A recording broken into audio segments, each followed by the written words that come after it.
Հացը ինչ է հայերի համար, Տեր Եսայի։ Նախ եւ առաջ հացը առաջին բանը, որ մտքից գալիս է, այդ աշխատանքա եւ այդ աշխատանքի արդյունքն է, որ մենք տեսնում ենք։ Հացը մինչեւ որ մենք ճաշակում ենք, մինչեւ որ հասնում է մեր սեղանին, այդտեղ շատ կարևոր եւ լուրջ process-ներ են տեղի ունենում եւ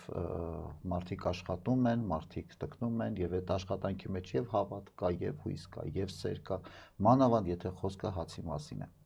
Իսկ պատարագի հացը, որը նշխարն է,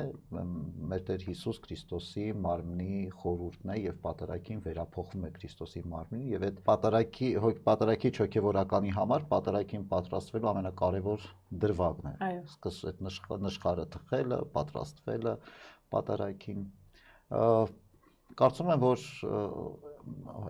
գիտեք, մեր ավանդույթի մեջ հացի նկատմամբ ինչ վերաբերմունք կա, չէ՞, մեր մեծերից եկած տարբեր այսպես ավանդույթներ եւ